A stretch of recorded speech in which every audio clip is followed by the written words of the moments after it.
დღეს მე მოგიყვებით ისტორიას, რომელიც ფორმულა 1-ის ყველაზე ბნელ და ტრაგიკულ ისტორიად იქცა. ისტორიას, რომელმაც სამეფო ფორბოლების სამყარო შეძრა და იძულა სამუდამოდ შეეცვალა თავისი წესები. არსებობს გამონათქვამი, რომ უსაფრთხოების წესები სისხლით იწერება და ახალი წესები მხოლოდ დიდი ტრაგედიების შემდეგ ჩნდება. სამწუხაროდ ფორმულა 1 არ არის გამონაკლისი. ეს არის სან-მარინოს შავი უქმეები, 1994 წელი.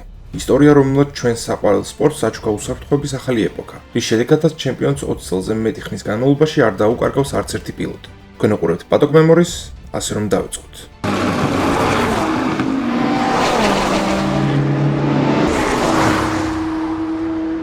90-იან წლების დასაწყისში ფორმულა 1 თავისი ტექნოლოგიური განვითარების პიკზე იმყოფებოდა. გუნდები უზარმაზარ თანხებს ხარჯავდნენ, რათა ბოლიდები უფრო სწრაფი და ეფექტური გაეხადათ. აქტიური დაკიდების სისტემები, წნევის კონტროლი, ნახევრად ავტომატური გადაცემათა კოლოფები და სხვა ელექტრონული დამხმარეები პილოტებს თითქმის სუპერადამიანურ შესაძლებლობებს ანიჭებდნენ. ბოლიდები იმდენად დახვეწილი იყო, რომ კრიტიკოსები ღია დაცხადებდნენ. ტექნოლოგიები წინა პლანზე გადმოდიოდნენ და ფარავდნენ პილოტის ტალანტს. ისინი ამტკიცებდნენ, რომ რბოლა იქცეოდა არა პილოტების, არამედ ინჟინერების შეჯიბრად. ამ ყველაფერთან ერთად უსაფრთხოების საკითხი სამწუხაროდ მეორეხარისხოვანი იყო. ბოლიდები წარმოუდგენელი სიჩქარით მოძრაობდნენ, ტრასები კი მიუხედავად მცირე ცვლილებებისა ვერ აკმაყოფილებდნენ თანამედროვე სტანდარტებს. ამ ატმოსფეროში უბედური შემთხვევები იშვიათი არ იყო, თუმცა საბედნიეროდ ბოლო წლებში ფატალური შედეგებით თავიდან იყო აცილებული. ფორმულა 1-ის სამყარო ერთგვარ თვითკმაყოფილებაში იყო ჩაფლული. ტექნოლოგიური მიღწევების ეიფორიაში, სადაც საფრთხე სადღაც შორს ჰორიზონტზე მოჩანდა. მაგრამ არავინ ელოდა, რომ ის ასე უეცრად სასტიკად შემოიჭრებოდა მათ ცხოვრებაში. სწორედ ამ დაძაბული ატმოსფეროს დასაბალანსებლად FIA-მ 1994 წლის სეზონის წინ რადიკალური ცვლილებები შემოიღო. მიზანი მარტივი იყო: დაებრუნებინათ პილოტის უნარები წინა პლანზე და შეემცირებინათ ტექნოლოგიების გავლენა. აიკრძალა პილოტის ელექტრონული დამხმარე სისტემების უმეტესობა, რაც ბოლო წლების განმავლობაში გუნდების უპირატესობის მთავარი წყარო იყო. ამ სიაში მოხდა აქტიური დაკიდების სისტემა, რომელიც ბოლიდს ტრასის ზედაპირთან იდეალურ კონტაქტში ამყოფებდა. დაბლოკვის საწინააღმდეგო სისტემა, რომელიც ზღუდ საშუალებას აძლევდა სრულად გამოეყენებინა დამხრუჭების პოტენციალი და ასევე ავტომატური სტარტის სისტემა, რომელიც სტარტზე ბოლიდების დაბუქსავებას გამორიცხავდა. ამ ყველაფერთან ერთად 1993 წლის შემდეგ პირველად სამი ფორბოლებში დაბრუნდა საწვავის დამატების უფლება პიტსტოპის დროს. ეს ცვლილებები რევოლუციური იყო. გუნდებს, რომლებიც წლების განმავლობაში აგებდნენ თავიანთ ბოლიდებს ელექტრონიკის გარშემო, მოუწიათ მოკლე დროში ადაპტირება. პილოტებს მოუწიათ მიევიწყებინათ ის კომფორტი და სიზუსტე, რომელსაც მათ ელექტრონიკას თავაზობდა და კვლავ დაყრდნობდნენ საკუთარ უნარებს, ინტუიციას და რეფლექსებს. რასაკვირველია, ამგვარად ცვლილებებმა ძალთა გადანაწილება ფორმულა 1-ში საგრძნობლად შეცვალა. ის, რაც ადრე აშკარა უპირატესობას წარმოადგენდა, ახლა უეცრად გაქრა. თქვენას ფიქრობთ 1994 წლის რეგლამენტის ცვლილებაზე? დამიწერეთ კომენტარებში. ბოლო 2 წლის განმავლობაში ჩემპიონატში დომინირებდა უილიამსის გუნდი. მათი ბოლიდები უბრალოდ დაუმარცხებელი იყო. პილოტები კი დიდი სხვაობით ჯობდნენ მეტოქეებს. გასაკვირი არც არის, რომ ბევრს ჰქონდა სურვილი უილიამსში მოხვედრილიყო. 1994 წლის სეზონში კი ფრენკ უილიამსის არჩევანი ცნობილი ბრაზილიელი სამგზის მსოფლიო ჩემპიონი აირტონ სენა გახდა. სენა, რომელსაც უკვე ეპოქის უდიდეს პილოტად მოიხსენიებდნენ, დარწმუნებული იყო, რომ უილიამსის საჭესთან შემდეგ ორ სეზონში 5 გზის მსოფლიო ჩემპიონი გახდებოდა. ყველას ეგონა, რომ ეს ტანდემი, სენა და უილიამს FW16 დაუმარცხებელი იქნებოდა და ისტორიაში ახალ ეპოქას დაწერდა. მაგრამ ჩემპიონატის მესამე რბოლაში ენცო და დინო ფერარების სახელობის ტრეკზე იმოლაში ჩემპიონატის ლიდერად სულ სხვა გუნდი და სხვა პილოტი წავიდა. ეს იყო საგრძნობლად გაძლიერებული მიხაელ შუმახერი თავის გუნდთან ბენეტონთან ერთად. როს ბრაუნთან და რორი ბორნთან ერთად შუმახერი მართლაც რომ ძლიერი მეტოქე იყო. ლურჯმწვანე ბენეტონ BS94-მა პირველ ორ რბოლაში ინტერლაგოსზე და სუზუკაზე პირველი ადგილი დაიკავა. უილიამსისთვის ყველაფერი სხვანაირად განვითარდა. ელექტრონული დამხმარეების გარეშე FW16 აღმოჩნდა რთულად სამართავი და არაპროგნოზირებადი. მიუხედავად იმისა, რომ საინჟინრო გენიოსები პატრიკ ჰედი და ედრიან ნიუი ყველაფერს აკეთებდნენ ბოლიდის გასაუმჯობესებლად, მანქანა არ აძლევდა პილოტებს საშუალებას მაქსიმუმი გამოეყენებინათ. ამ ყველაფრის გათვალისწინებით სენამ ორივე რბოლა პოლ პოზიციიდან დაიწყო, მაგრამ ორივე ეტაპი ბორდიურზე დაამთავრა. ასეთი შედეგი კოლექტივისთვის, რომელიც ბოლო 2 წელი დომინირებდა, სერიოზული სილის გაწნა იყო. დარწმუნებით ვეღარავინ იტყოდა, რომ ისინი წარმატებას მიაღწევდნენ. ამიტომაც იმოლაში სენამ იცოდა, რომ ყველაფერი უნდა გამოესწორებინა და გამარჯვება მოეპოვებინა. ეს იყო ისტორიის შესავალი. შემდეგ კი დაიწყო საბოლოო უქმეები, რომელიც სამუდამოდ ჩაუ უქმეებად შევიდა ფორმულა 1-ის ისტორიაში. სან-მარინოს გრან-პრის პირველ დღეს, პარასკევს, 29 აპრილს, პრაქტიკების პირველ სესიაზე მოვლენები შემზარულად განვითარდა. ვარიანტე ბასას მოსახვევში ახალგაზრდა ბრაზილიელ რუბენს ბარიკელოს სერიოზული ავარია მოუვიდა. რუბენსი სენას ახლო მეგობარი და პროტეჟე ძალიან სწრაფად შევიდა მოსახვევში. მისი ჯორდანის ბოლიდი აფრინდა ბორდიურზე. გააკეთა წარმოუდგენელი სალტო ჰაერში, დაეცა მიწაზე და თითქმის ნაწილობრივ დაიშალა. შოკირებული მაყურებელი და გუნდის წევრები გაშიშდნენ. ყველა ვინც ამ ავარიას უყურებდა, ფიქრობდა, რომ ყველა ყველაფერი ცუდად დასრულდებოდა. ნამსხვრევად ქცეული ბოლიდიდან უძრავად ამოიყვანეს პილოტი, რომელსაც შეჯახების მომენტში გონება დაკარგა, მაგრამ სასწაულებრივად ბარიკელომ მხოლოდ რამდენიმე დაზიანება მიიღო. გატეხილი ცხვირი, ნეკნები და ხელის მტევნის დაზიანება.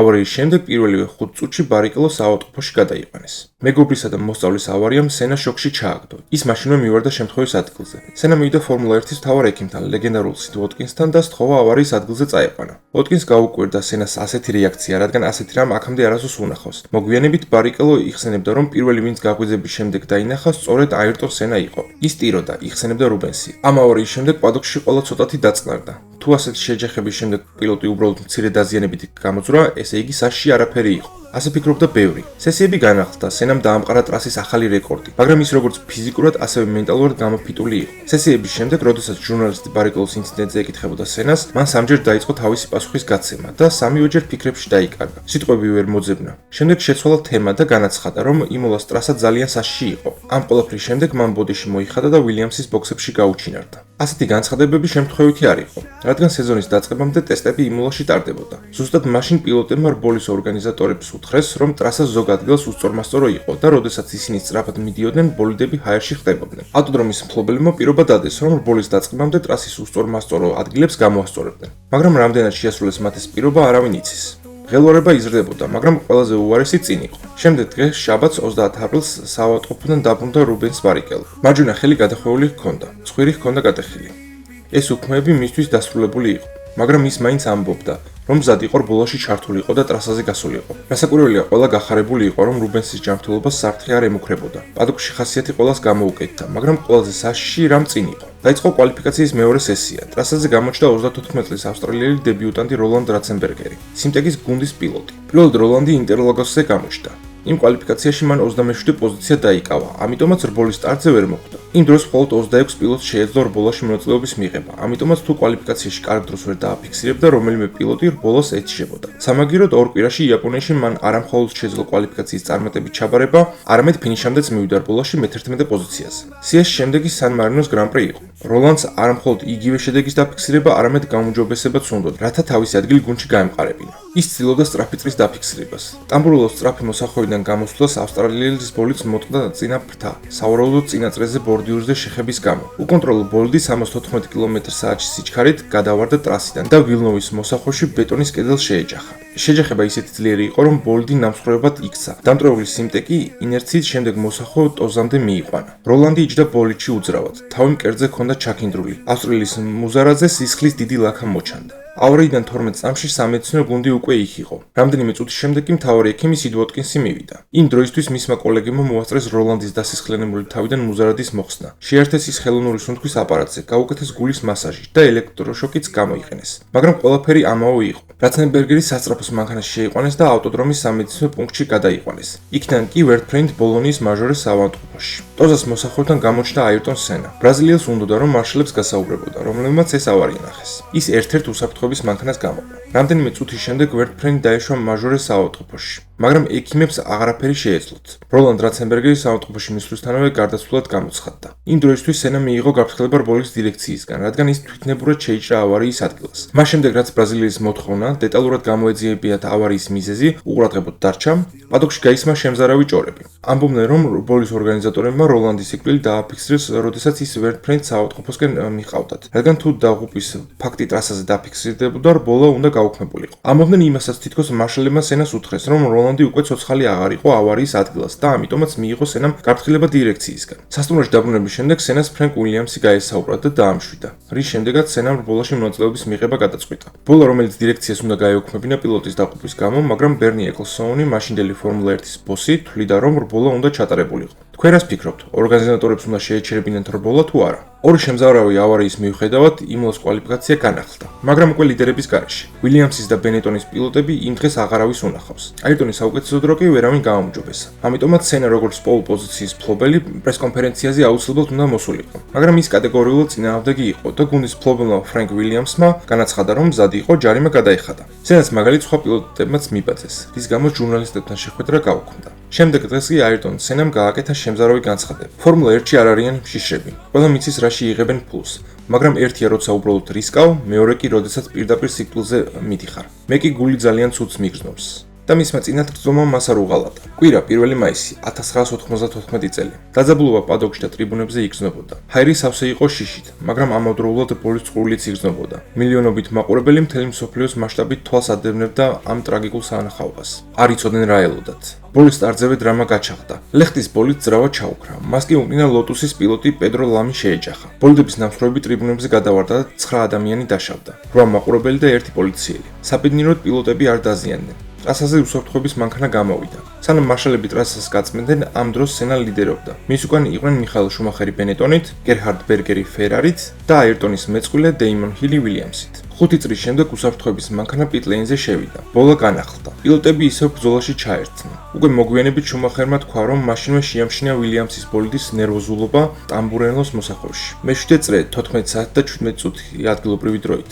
აირტონ სენა ფორმულა 1-ის ცოცხალი ლეგენდა მოფრინავდა ტამბურელოს მოსახვევისკენ 300 კილომეტრზე მეტი სიჩქარით საათში. ის შევიდა მოსახვევში კლასიკური ტრაექტორიით, მაგრამ რაღაც არასწორად მოხდა. მოსახვევიდან გამოსვლისას მისი ვილიამს FW16 მოულოდნელად შეტრიალდა ოდნავ მარცხნივ. აღმოჩნდა გზის არასავალ ნაწილზე, გაფრინდა ბალახზე და ბეტონის უსაფრთხოების ზონაზე. ბოლოს კი 201 კმ/სთ სიჩქარით ბეტონის კედელს შეეჯახა. მთელი მსოფლიო გაშიშდა, მილიონობით ადამიანის გული გაჩერდა. შეჯახებისას წინა მარჯვენა საბურავი მოწყდა დაკიდების სისტემასთან ერთად და მოხვდა სენას თავში. დაკიდების სისტემის მეტალის ნაწილმა შეაღწია მის მუზარადში და მიაყენა სენას სასიკვდილო ტრავმა. საფეთქლის არტერიის დაზიანების გამო მან ბევრი სისხლი დაკარგა. მედიკოსები მყისიერად ადგილზე გამოჩნდნენ. სიდ ვოტკინსი, რომელიც სენას ავარიამდე ცოტა ხნით ადრე ელაპარაკებდა, პირველი მივარდა ბოლიდთან. მან დაინახა სენას სხეული უძრავად. თავი ოდნავ მოძრაობდა. სიდმა იცოდა, რომ ეს იყო სასიკვდილო ტრავმა. სენას მუზარადიდან სისხლის დიოდა. მედიკოსებმა შეძლეს მისი დასტაბილურება და სასწრაფოში გადაყვანა. შემდეგ კი ვერტფრენდ ბოლონის მაჟორეს საავადმყოფოში. მაგრამ სამწუხაროდ თავის ტვინის დიდი დაზიანების გამო მისი კომიდან გამოსვლის შანსი არ იყო. ექიმებმა სენას ოჯახის თანხმობით გადაწყვეტეს მისი ხელოვნური სუნთქვის აპარატიდან გათიშვა. 1994 წლის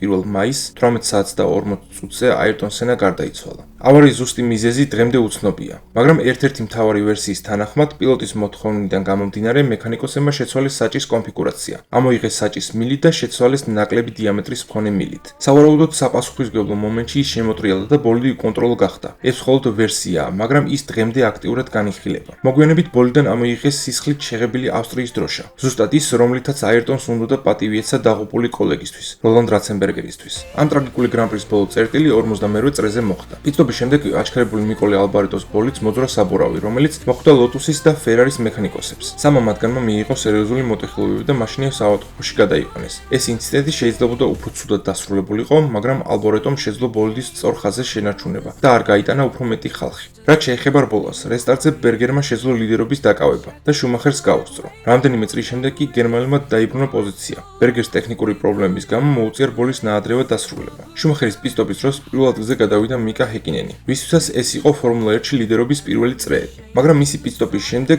ის მესამე ადგილზე გადავიდა.